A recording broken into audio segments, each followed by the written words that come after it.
Assalamualaikum warahmatullahi wabarakatuh. Perkenalkan, nama saya Muhammad Ifantri, NIM 19010082 dari kelas 3A2 Manajemen Pagi. Baiklah, di sini saya akan mempresentasikan rangkuman dari mata kuliah bank dan lembaga keuangan lainnya. Baiklah, di sini langsung saja ke materi pertemuan pertama. Materi pertemuan pertama yaitu bank, lembaga, dan keuangan lainnya. Mata kuliah ini memberikan pengalaman belajar kepada mahasiswa agar mampu memahami konsep bank dan lembaga keuangan lainnya, sejarah, tugas, dan laporan usaha bank, dan dasar-dasar serta konsep manajemen bank syariah dan undang-undang perbankan terbaru. Bank dan lembaga keuangan lainnya, pengertiannya adalah lembaga keuangan adalah perusahaan yang bergerak di bidang keuangan, menghimpun dana, menyalurkan dana, dan atau kedua-duanya. Kemudian pengelompokan lembaga keuangan, yaitu yang pertama lembaga keuangan bank, dan yang kedua lembaga keuangan non-bank atau lembaga pembiayaan. Kemudian pengertian bank dan lembaga keuangan bukan bank. Pengertian lembaga keuangan menurut definisi Undang-Undang Nomor 14 Tahun 1967 tentang pokok perbankan. Lembaga keuangan adalah semua badan yang melakukan kegiatan di bidang keuangan, menarik uang dari masyarakat dan menyalurkan uang tersebut kembali ke masyarakat. Lembaga keuangan menyalurkan kredit kepada nasabah atau menginvestasikan dananya dalam surat berharga di pasar keuangan. Lembaga keuangan menawarkan bermacam-macam jasa keuangan seperti asuransi, dana pensiun, penyimpangan barang berharga, penyediaan mekanisme untuk pembayaran dan transfer dana. Kemudian faktor pendorong peran lembaga keuangan, yang pertama adalah besarnya peningkatan pendapatan kelas menengah, dan yang kedua pesatnya perkembangan industri dan teknologi. Ketiga, mengakses bagi penabung kecil. Keempat, skala ekonomi dan ruang lingkup dalam produksi dan distribusi jasa keuangan. Yang kelima, lembaga keuangan menjual jasa, likuiditas. Dan yang keenam, keuntungan jangka panjang. Dan yang terakhir, nomor 7, resiko lebih kecil. Kemudian jenis-jenis lembaga keuangan di Indonesia. Yang pertama adalah pasar modal. Pasar modal merupakan pasar tempat pertemuan dan melakukan transaksi antara para pencari dana atau emiten dengan para penanam modal atau investor, yang memperjualbelikan efek-efek seperti saham dan obligasi di mana jangka waktunya merupakan modal jangka panjang. Yang kedua, pasar uang dan falas. Pasar uang merupakan pasar tempat memperoleh dana dan investasi dana dalam jangka pendek, di mana transaksi yang dilakukan lebih banyak menggunakan media elektronik. Kemudian koperasi simpan pinjam. Koperasi simpan pinjam merupakan koperasi yang menghimpun dana dari para anggotanya, kemudian menyalurkan kembali dana tersebut kepada para anggota koperasi dan masyarakat umum. Kemudian Perum Pegadaian. Perusahaan pegadaian merupakan lembaga keuangan yang menyediakan fasilitas pinjaman dengan jaminan tertentu yang mana besarnya nilai pinjaman mempengaruhi jumlah pinjaman. Yang terakhir, perusahaan sewa guna usaha. Perusahaan sewa guna usaha atau leasing merupakan bidang usaha yang lebih ditekankan kepada pembiayaan barang-barang modal yang diinginkan oleh nasabahnya. Kemudian bank secara umum dapat diartikan sebagai lembaga keuangan yang kegiatan usahanya adalah menghimpun dana dari masyarakat dan menyalurkan kembali dana tersebut kepada masyarakat serta memberikan jasa-jasa bank lainnya. Pengertian yang kedua yaitu bank adalah suatu lembaga yang berperan sebagai perantara keuangan antara pihak-pihak yang memiliki kelebihan dana dan pihak-pihak yang memerlukan dana.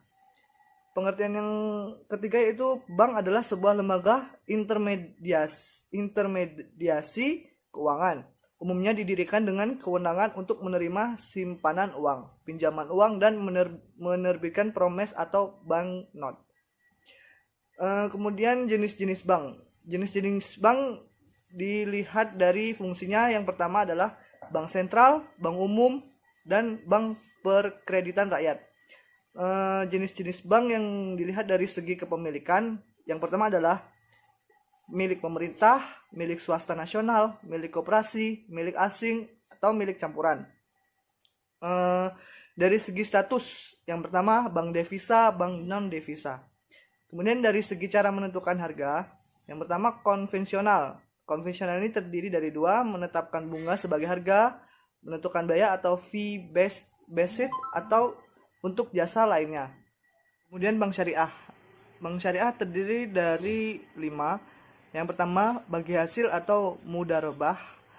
Yang kedua penyertaan modal atau musyarakah. Yang ketiga jual beli atau murabahah. Yang keempat sewa murni tanpa pilihan atau ijarah. Dan yang kelima sewa murni dengan pilihan pemindahan kepemilikan atau ijarah wa iktina. Kemudian tugas dari Bank Indonesia yaitu menetapkan dan melaksanakan kebijakan moneter. Yang pertama, menetapkan sasaran-sasaran moneter dengan memperhatikan sasaran laju inflasi yang ditetapkannya. Yang kedua, melakukan pengendalian moneter dengan menggunakan cara-cara yang termasuk tetapi tidak terbatas pada operasi pasar terbuka di pasar uang, menetapkan tingkat diskon atau penetapan cadangan wajib minimum, pengaturan kredit atau pembiayaan. Yang ketiga, memberikan kredit atau pembiayaan berdasarkan prinsip syariah paling lama mungkin 90 hari kepada bank untuk mengatasi kesulitan pendanaan jangka pendek bank yang bersangkutan. Yang keempat, melaksanakan kebijakan nilai tukar berdasarkan sistem nilai tukar yang telah ditetapkan. Mengelola cadangan devisa, menyelenggarakan survei secara berkala atau sewaktu-waktu diperlukan yang dapat bersifat makro dan mikro. Kemudian mengatur dan menjaga kelancaran sistem pembayaran. Mengatur dan menjaga kelancaran sistem pembayaran yang pertama melaksanakan dan memberikan persetujuan dan izin atas penyelenggaraan jasa sistem pembayaran. Yang kedua mewajibkan penyelenggara jasa sistem pembayaran untuk menyampaikan laporan kegiatannya. Di sini ada pengertian mengatur dan mengawasi bank, bisa dibaca, mungkin ini terlalu panjang. Kemudian langsung berikutnya peranan Bank Indonesia. Peranan Bank Indonesia yang pertama adalah bank sirkulasi. Bank sirkulasi yaitu mempunyai hak tunggal untuk mengedarkan uang kertas dan uang logam sebagai alat pembayaran yang sah. Yang kedua, bankers bank, yaitu Bank Indonesia berfungsi sebagai salah satu sumber dana bagi bank-bank di Indonesia untuk dapat meminta bantuan permodalan mereka. Bentuk permodalan dari Bank Indonesia berupa kredit likuiditas. Yang ketiga, lender of last resort, yaitu Bank Indonesia sebagai pemberi pinjaman tingkat akhir apabila kesulitan likuiditas. Kemudian hubungan Bank Indonesia dengan pemerintah dan luar negeri. Yang pertama, bertindak sebagai pemegang kas pemerintah untuk dan atas nama pemerintah. Bank Indonesia dapat menerima pinjaman luar negeri, menata usahakan serta menyelesaikan tagihan dan kewajiban keuangan pemerintah terhadap pihak luar negeri. Pemerintah wajib meminta pendapat Bank Indonesia dalam sidang kabinet yang membahas masalah ekonomi, perbankan, dan keuangan. Kemudian lanjut ke pertemuan ketiga dengan materi sumber-sumber dana bank. Pengertian sumber dana bank yaitu suatu usaha yang dilakukan oleh bank untuk mencari atau menghimpun dana untuk digunakan sebagai biaya operasi dan pengelolaan bank. Dana yang dihimpun dapat berasal dari dalam perusahaan maupun lembaga lain di luar perusahaan dan juga dapat diperoleh dari masyarakat. Simpanan giro. Giro adalah simpanan yang penarikannya dapat dilakukan setiap saat dengan menggunakan cek, biliet giro, sarana pembayaran lainnya, atau dengan cara pemindahan bukuan. Pengertian giro lain yang pertama adalah simpanan pihak ketiga. Simpanan pihak ketiga berupa penyimpanan sejumlah uang di bank dalam bentuk giro. Simpanan ini dilakukan atas kesepakatan antara pihak bank dan nasabah. Yang kedua, penarikan dana dapat setiap saat. Penarikan dana dari rekening giro dapat dilakukan kapan saja, asalkan dana yang tersedia mencukupi dana yang hendak diambil pada saat itu. Kemudian cara penarikan giro. Ada beberapa jenis sarana yang dapat dipakai untuk menarik dana di rekening. Yang pertama adalah cek. Cek atas nama, cek atas unjuk, cek silang, dan cek kosong. Kemudian biliet giro atau surat perintah dari nasabah untuk memindah bukukan sejumlah uang dari rekening yang bersangkutan kepada pihak penerima. Biliet giro akan berfungsi sama dengan cek silang. Pengertian cek. Cek merupakan salah satu sarana yang digunakan untuk menarik atau mengambil uang dari rekening giro. Fungsi lain dari cek adalah sebagai alat untuk melakukan pembayaran. Pengertian cek yang kedua yaitu surat perintah tanpa syarat dari nasabah kepada bank yang memelihara rekening giro nasabah tersebut untuk membayar sejumlah uang kepada pihak yang disebutkan di dalamnya atau kepada pemegang cek tersebut. Kemudian syarat hukum penggunaan cek sebagai alat pembayaran giral. Kemudian di sini bisa dilihat syarat hukum dan penggunaan cek sebagai alat pembayaran giral seperti yang diatur di dalam KUH Dagang pasal 178, yaitu yang pertama, pada surat cek harus tertulis perkataan cek. Yang kedua, surat cek harus berisi perintah tak bersyarat untuk membayar sejumlah uang tertentu. Yang ketiga, nama bank yang harus membayar atau tertarik. Nomor 4, penyambutan tanggal dan tempat cek dikeluarkan. Dan yang kelima, yang terakhir, tanda tangan penarik. Kemudian syarat lainnya bisa dilihat, ini ada beberapa syarat yang untuk KUH Dagang pasal 178 tadi. Ada beberapa syarat di sini bisa dilihat. Yang kemudian jenis-jenis cek. Yang pertama, cek atas nama. Merupakan cek yang diterbitkan atas nama seseorang atau badan hukum tertentu yang tertulis jelas di dalam cek tersebut. Cek yang kedua itu cek atas unjuk. Cek atas unjuk merupakan kebalikan dari cek atas nama. Cek kosong atau blank check Q merupakan cek yang dananya tidak tersedia di dalam rekening giro. Yang kedua, simpanan tabungan. Dalam Undang-Undang Perbankan Nomor 10 Tahun 1998, simpanan yang penarikannya hanya dapat dilakukan menurut syarat-syarat tertentu yang disepakati, tetapi tidak dapat ditarik dengan cek, bilet giro, dan atau alat lainnya yang dipersamakan dengan itu. Kemudian yang kedua, besarnya bunga dan setoran awal simpanan tabungan di setiap bank menjadi berbeda sesuai dengan prosedur masing-masing bank. Di sini lanjutan dari pengertian simpanan tabungan tadi, ada 3 yang alat penarikan yang bisa dapat digunakan. Yang pertama, buku tabungan, kartu penarikan, dan surat kuasa. Kemudian contoh perhitungan bunga tabungan.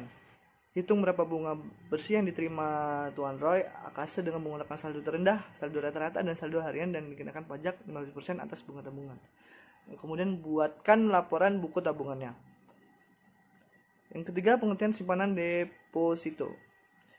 Jangka waktu lebih lama bila dibandingkan dengan simpanan giro ataupun simpanan tabungan, serta tidak dapat diambil setiap waktu.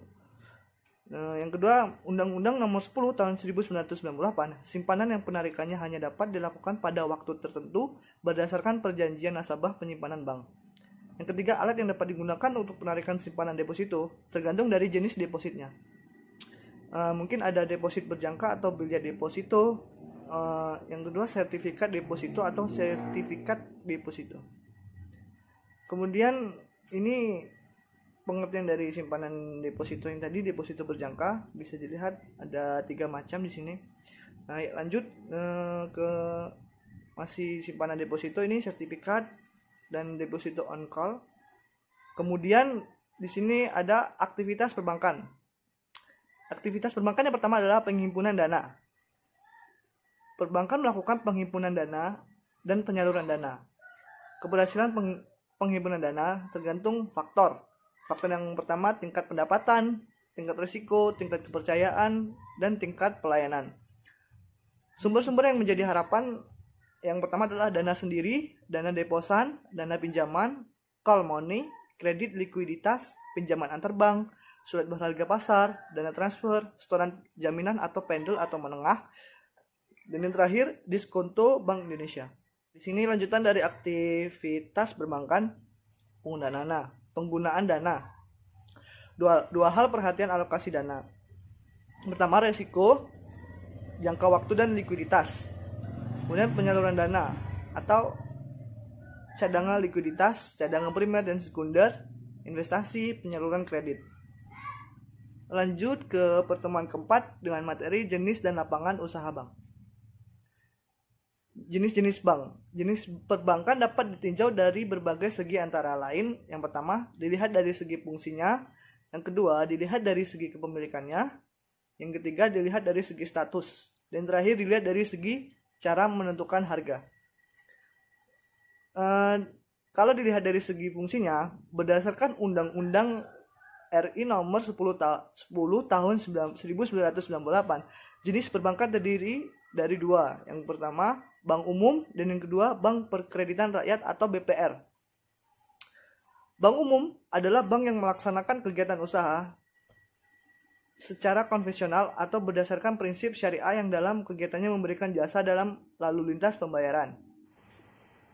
Pengertian bank kedua, bank perkreditan rakyat atau BPR. Bank perkreditan rakyat BPR adalah bank yang melaksanakan kegiatan usaha secara konvensional atau berdasarkan prinsip syariah yang dalam kegiatannya tidak memberikan jasa dalam lalu lintas pembayaran. Artinya di sini kegiatan BPR jauh lebih sempit jika dibandingkan dengan bank umum. Kemudian larangan bagi bank umum, terdapat juga larangan bagi bank umum antara lain yang pertama, melakukan penyertaan modal kecuali pada bank atau perusahaan lain di bidang keuangan serta kecuali penyertaan modal sementara untuk mengatasi akibat kegagalan kredit atau kegagalan pembiayaan berdasarkan prinsip syariah. Yang kedua, melakukan usaha peransurasian. Yang ketiga, melakukan usaha lain di luar kegiatan usaha sebagaimana diuraikan di atas. Kemudian dapat dilihat kegiatan usaha BPR. Yang pertama ada menghimpun dana dari masyarakat dalam bentuk simpanan berupa deposito berjangka. Yang kedua memberikan kredit. Yang ketiga menyediakan pembiayaan dan penempatan dana berdasarkan prinsip syariah. Yang keempat menempatkan dananya dalam bentuk sertifikat Bank Indonesia atau SBI. Kemudian dilihat dari segi kepemilikannya, bank milik pemerintah, bank milik swasta nasional, bank milik koperasi, bank milik asing, dan yang terakhir bank milik campuran. Kemudian jenis-jenis jasa bank lainnya. Yang pertama kiriman uang atau transfer, clearing atau clearing, incanso atau collection, safe deposit box atau SDB. Yang kelima bank card, yang keenam bank notes, kemudian ketujuh travelers check. Yang kedelapan letter of credit atau LRC. Kemudian yang kesembilan bank garansi dan referensi bank. Yang ke-10 memberikan jasa-jasa di pasar modal. 11 menerima setoran-setoran seperti pembayaran listrik, telepon, air, pajak dan lain-lain. Dan yang terakhir melakukan pembayaran gaji, pensiun, bonus, dividen dan lain-lain. Kemudian sarana yang digunakan dalam transfer. Sarana yang biasanya digunakan yang pertama adalah surat, telex, telepon, voicemail, online komputer dan lain-lain. Di sini dapat dilihat keuntungan dari kiriman uang atau transfer. Bagi nasabah ada 4 macam, dan bagi bank akan memperoleh biaya kirim, biaya provisi dan komisi, dan pelayanan kepada nasabah. Kemudian bank garansi dan referensi bank.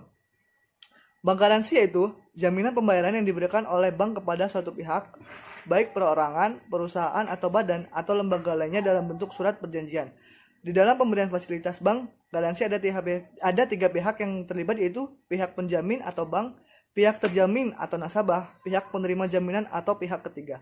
Kemudian menerima setoran atau pembayaran yang biasa diterima oleh bank antara lain: 1. Pembayaran listrik, pembayaran telepon, pembayaran pajak, pembayaran uang kuliah, pembayaran rekening air, dan setoran ONH. Melakukan pembayaran di sini bisa gaji, pensiun, bonus, hadiah, dan dividen. Baiklah, di sini lanjut ke pertemuan kelima dengan materi manajemen aktiva dan pasiva. Manajemen aktiva pasiva. Pengelolaan kedua sisi neraca bank, aktiva pasiva, yang dilakukan secara terpadu dengan maksud memperoleh keuntungan dan meningkatkan nilai modal pemilik saham. Di sini terdapat tujuan manajemen aktiva pasiva. Dapat dilihat di sini. Terus di sini pengertian dari manajemen aktiva. Manajemen aktiva adalah penggunaan atau pengelolaan dana berdasarkan sifat aktiva, yaitu pengalokasian dana ke dalam bentuk aktiva yang dapat memberikan hasil dana yang tidak memberikan hasil bagi bank yang bersangkutan. Di sini penggunaan dana bank berdasarkan sifat aktiva dapat dibedakan menjadi 2, dapat dilihat mungkin. Yang pertama aktiva produktif dan aktiva tidak produktif. Kemudian pengertian dari manajemen pasiva. Manajemen pasiva atau liability management merupakan suatu proses di mana bank mengelola sumber dana yang berasal dari pihak ketiga atau masyarakat di pasar uang atau dengan menerbitkan surat utang untuk memenuhi kegiatan operasional bank, termasuk penyaluran kredit guna untuk mendapatkan keuntungan bagi bank. Kemudian di sini ada pos-pos neraca bank. Yang pertama pos-pos dari aktiva. Di sini ada beberapa pos-pos yang dari aktiva dan pos-pos dari pasiva tidak dapat dilihat. Kemudian lanjut ke keputusan yang harus dibuat oleh bankir. Yang pertama, beli dan jual sekuritas. Yang kedua, penyaluran pinjaman khusus. Yang ketiga, pendanaan atas aktivitas investasi dan pinjaman. Kemudian dasar untuk membuat keputusan-keputusan. Yang pertama, pandangannya atas tingkat bunga, arah perubahan dalam tingkat bunga di masa mendatang. Yang kedua, komposisi atas aset-aset dan kewajiban-kewajibannya. Yang ketiga, tingkat risiko yang akan diambil. Kemudian lanjut ke pertemuan ke-6 dengan materi lembaga penunjang bank atau clearing. Lembaga penunjang perbankan adalah lembaga-lembaga yang ikut serta dalam menunjang usaha-usaha perbankan, yang termasuk dalam lembaga penunjang perbankan yaitu clearing, pasar uang, antar bank, dan asuransi. Kemudian di sini lembaga clearing dapat dilihat di sini ada beberapa yang diterbitkan warkat-warkatnya. Kemudian penawaran dan permintaan. Yang pertama, dapat dilakukan langsung antar bank, dapat menggunakan LKBB yang diizinkan Menkeu. Yang ketiga, transaksi dengan jangka waktu kurang atau sama dengan 7 hari. Yang terakhir, apabila belum lunas setelah 7 hari, akan diberlakukan seperti pemberian kredit biasa dengan syarat-syarat melengkapi akad kredit, pembayaran biaya materai, mengikat jaminan, dan lain-lain. Di sini ada beberapa cara tentang tata cara pelaksanaan transaksi. Ada 4 macam di sini. Langsung saja ke penggabungan usaha bank atau merger. Merger adalah penggabungan dua bank atau lebih dengan cara mendirikan bank baru serta membubarkan bank yang ada dengan atau tanpa melikuidasi. Tujuan merger di sini untuk dapat memberikan pelayanan yang lebih baik, lebih beraneka ragam, lebih efektif dan lebih efisien. Di sini langsung ke pertemuan yang terakhir, pertemuan ke-7, manajemen bank syariah. Bank syariah secara umum adalah bank yang kegiatan operasionalnya berdasarkan prinsip-prinsip syariah Islam. Di sini dapat dilihat ada beberapa contoh bank syariah yang ada di Indonesia. Kemudian tujuan utama perbankan dan keuangan Islam. Yang tujuan pertama penghapusan bunga, distribusi pendapatan dan kekayaan, dan kemajuan pembangunan ekonomi. Di sini terdapat juga prinsip perbankan syariah. Prinsipnya yang pertama mudharabah, musyarakah, wadiah, jual beli atau al-buyu, dan yang terakhir prinsip kebajikan. Di sini ada 4 jasa bank syariah. Yang pertama ijarah, wakalah, kafalah, dan sarf. Kemudian produk-produk yang terdapat pada bank syariah, yang pertama al-wadiah atau simpanan, yang kedua pembiayaan dengan bagi hasil, yang ketiga bai al-murabahah, yang keempat bai al-istihnah, yang kelima bai asalam, yang keenam al-ijarah atau leasing, yang ketujuh al-wakalah atau amanat, yang kedelapan al-kafalah atau garansi, yang kesembilan al-hawalah, dan yang terakhir ar-rahan. Kemudian ada Dewan Pengawas Bank Syariah. Dewan Pengawas Bank Syariah di sini adalah dewan yang melakukan pengawasan terhadap pemenuhan prinsip syariah dalam kegiatan usaha bank. Bank syariah dan bank konvensional. Bank syariah adalah suatu bank yang dikelola menggunakan prinsip syariah. Sedangkan bank konvensional adalah bank yang dikelola secara konvensional di mana penyediakan produk dan layanan transaksi pembayaran secara umum berpijak pada aturan serta prosedur sesuai hukum positif yang berlaku. Baiklah, mungkin segitu saja materi rangkuman yang saya berikan. Kurang lebihnya saya mohon maaf, atau ada kesalahan kata saya mohon maaf. Saya akhiri, wabillahi taufiq wal hidayah. Wassalamualaikum warahmatullahi wabarakatuh.